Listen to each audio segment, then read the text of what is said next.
हरे कृष्ण। तो भक्तों का ये प्रश्न हमेशा रहता है कि मन क्यों भटकता है जप करते समय। मन क्यों भटक रहा है? हम तो जप करना चाहते हैं, हम तो मन जप में लगाना चाहते हैं, फिर भी मन कभी इधर भागता कभी उधर भागता। हजारों दिशाएं हैं मन की, कोई एक जगह नहीं है। कंटिन्यूअस और इतनी स्पीड से जाता है कि उसको एक थॉट से दूसरे थॉट पहुंचने में टाइम नहीं लगता। और कई बार तो मन आगे वाले विचार पे पहुंच चुका होता है और आपको पीछे वाले विचार पे अटका देता है। आप सोचते रह जाते हो और कहां से विचार करना चालू करते हैं और कहां पे पहुंच जाते हैं। तो ये तो मन का फंक्शन है। लेकिन होता क्यों है? बहुत से कारण है। एक सबसे महत्वपूर्ण कारण है ये कि देखिए, दिन भर आपका चेतना कहां पे है। जैसे भगवान बोलते हैं भगवद गीता में, यम यम मापि स्मरण भावम त्यज्यते अन्ते कलेवरम तम तमेवेति कौन्तेय सदा तद भाव भावितः। जिसका भाव जैसा है मृत्यु के समय पे, वैसा ही उसको शरीर मिलेगा। भाव कैसा है, चेतना कैसी है। अगर हम जप कर रहे हैं तो मन कहां भागेगा? जहां पे कल या कुछ दिन से आपका एक्टिविटी चल रहा है, मेनली वही भागता है। तो अगर आप दिन भर में क्या कर रहे हैं, कहां मन लगा रहे हैं, उसी का विचार मन करेगा। तो इसीलिए बहुत इंपॉर्टेंट है कि हम दिन भर क्या कर रहे हैं। हमारा मन जो है वो कैसे भगवान में लगाना है, तो उसके लिए पूरा दिन प्रैक्टिस करना पड़ेगा। 2 घंटे के जप के लिए 22 घंटा प्रैक्टिस करना पड़ता है। तो आप बोलेंगे कि क्या हम जॉब न करें, क्या बिजनेस न करें, पढ़ाई न करें, घर का काम न करें, हमेशा कैसे आध्यात्मिक में लगे रहें? तो यस, आप बिजनेस कीजिए, जॉब कीजिए, पढ़ाई कीजिए, घर का काम कीजिए और जितना भी आपका सेवा है कीजिए, लेकिन मन को मत अटकाइए। मुश्किल है, मुश्किल है। कहने का मतलब है कि जब हम एज अ ड्यूटी देखते हैं, जब हम देखते हैं कि हमारा धर्म है, हमारी ड्यूटी है और उसको हम कर रहे हैं। आपको बिजनेस जाना, आप गए, बिजनेस में डीलिंग हुआ, कहीं बेनिफिट हुआ, कहीं आपका नुकसान हुआ, कहीं प्रॉफिट होता है, कहीं लॉस होता है, लेकिन उसको इतना सीरियसली मत लीजिए। सिद्धांत से, भगवत गीता के सिद्धांत से कि मैंने अपना धर्म कर दिया, मैंने अपना ड्यूटी किया, अब जो रिजल्ट आना आए। जब ये करेंगे तो क्या होगा? मन आपका शांत होगा।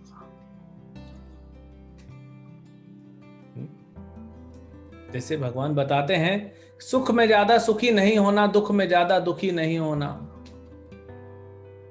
वीतराग भय क्रोध, राग से मतलब आसक्ति से, भय और क्रोध से दूर रहना। तो कहां पे हमारा मन भटकेगा? मान लीजिए कल कुछ हुआ आपके लाइफ में या परसों कुछ हुआ और उसको आप सीरियसली ले रहे हो, वहीं पे मन अटकेगा। ये भौतिक संसार ये एक भ्रम की तरह है। यहाँ पे 3 गुणों के कारण परिवर्तन चलते रहता है, तो उसको इतना सीरियसली क्यों लेना? कुछ भी हुआ, कल आपकी गाड़ी पंक्चर हो गई, आप ऑफिस से आ रहे थे, आपकी गाड़ी का टायर पंक्चर हो गया, अब उसी को बैठ के विचार कर रहे हैं, उसको इतना सीरियसली लेते हैं। तो क्या करता है मन? उसको स्टोर कर लेता है।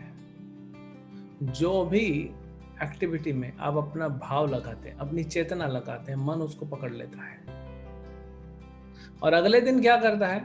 उसका चर्वन करते रहता है।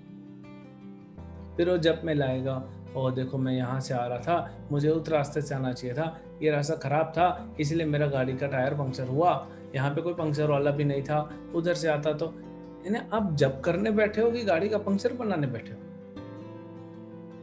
पता है ना, कई बार आप देखेंगे मन बड़ी छोटी चीज को लेके इतना सोचने लग जाएगा, बड़ी छोटी चीज हो जाती है आपके जीवन में। आपके शर्ट का एक बटन टूट जाए, उस पर भी आधा घंटा विचार कर सकता है। मन किस चीज पे विचार करेगा आप सोच भी नहीं सकते। तो हमको गंभीरता से नहीं लेना चाहिए जीवन की भौतिक चीजों को। स्पेशली आपको आपके पढ़ाई के लिए, जॉब के लिए, बिजनेस के लिए या घर के कामों के लिए आपको बुद्धि की आवश्यकता है, लगाओ बुद्धि। शरीर की आवश्यकता है, लगाओ शरीर। लेकिन मन की आवश्यकता क्यों है? मन को मत लगाइए, मन को भगवान में लगाइए,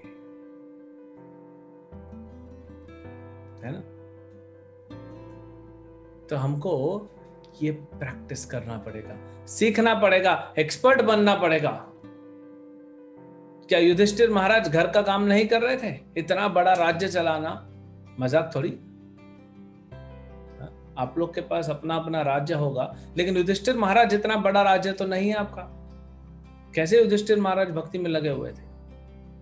ऐसा नहीं है कि वैष्णव जो होते हैं वो 24 घंटा सिर्फ जप करते होते हैं, लेकिन उनका 24 घंटा जो हृदय है, उनका चेतना, उनका मन, वो लगा रहता है कृष्ण में। भगवान ने अर्जुन को क्या कहा? माम अनुस्मरण युद्ध च, मेरा स्मरण करो और युद्ध करो। युद्ध करने के लिए कहाँ मना कर रहे हैं? तो आपका जॉब, आपका बिजनेस, आपका पढ़ाई, कहाँ मना कर रहे हैं भगवान? लेकिन माम अनुस्मरण, भगवान का स्मरण करते हुए करो।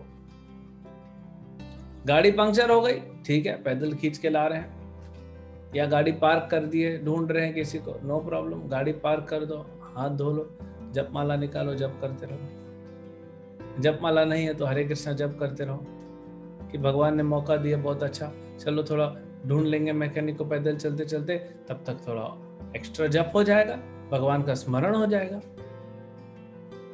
तो अब आपका चेतना और आपका मन कहाँ पे है? वो कृष्ण के नाम में है, आपके स्कूटर के टायर के पंक्चर में नहीं। तो वैसे ही हमारे जीवन में छोटे बड़े चीजें होते रहती हैं, लेकिन मन कहाँ लगाना है? मन को लगाना है कृष्ण में। हनुमान जी गए थे लंका, तो पूरी लंका को जला दिए, सीता को ढूंढना है। तो आपको क्या लगता है, हनुमान जी पे कम एंजाइटी था? राम का सेवा है, सीता को ढूंढना है, इतना छोटा, कितना स्ट्रेस, कितना एंजाइटी होगा हनुमान जी को। लेकिन हर जगह पे जय श्री राम बोलते हुए चलते थे। चेतना उनका वही था कि राम के लिए करना है। तो भगवान का नाम, भगवान की कथाएं, लीलाएं, रूप, जो भी जहां पे भी सहारा लेना पड़े लीजिए, लेकिन भौतिक चीजों को उतना सीरियसली मत लीजिए। होते रहती हैं चीजें, कभी फायदा होगा, कभी नुकसान होगा। इतना सीरियसली ले लेंगे तो आपका भजन खराब हो जाएगा। तो मन जहां अटकेगा आपका दिन भर में, वही अगले दिन का विचार बनेगा। और अन्य इसलिए आप दोष देते हो, अब प्रभु जी मन भाग जाता है, मन सुनता नहीं है। कि आप मन को खिला रहे हो गलत चीज है तो गलत जगह दिशा में भाग रहा है। अगर आप मन को खिलाओगे कृष्ण के बारे में, तो कृष्ण का स्मरण करेगा। आप सोचिए, आप जप कर रहे हो और मन भाग गया, कहाँ भाग गया? कृष्ण की लीलाओं में भाग गया। आप जप कर रहे हो और मन भगवत गीता के श्लोकों में, भागवतम के श्लोकों में चला गया, अच्छा है ना। अभी तो ऐसा नहीं हो रहा है, अभी तो भौतिक चीजों में जा रहा है। अभी मन कैसा है हमारा? कौवे जैसा है, मरा हुआ चूहा ढूंढता है कौवे। कौवे क्या करते हैं? मरा हुआ चूहा ढूंढते हैं और फिर उसका जूस पी लेते हैं। और हंस क्या करते हैं? जो हंस होते हैं वो सुंदर स्वच्छ स्थान ढूंढते हैं, सुंदर झील, नदियां, और वहां पे जाके वो विचरण करते हैं। तो हमारे मन को, अभी मन कैसा है? कौवे जैसा हो गया है, इसको हंस जैसा बनाना है, तभी तो परम हंस बनेंगे। वो कैसे होगा?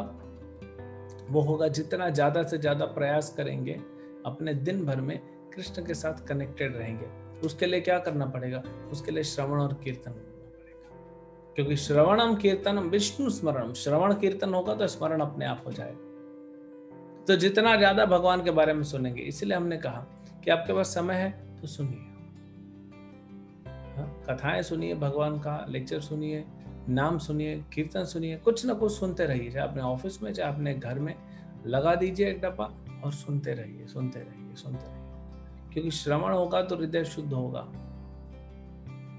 फिर आप कीर्तन करेंगे, दूसरों को बताएंगे, आप पढ़ेंगे।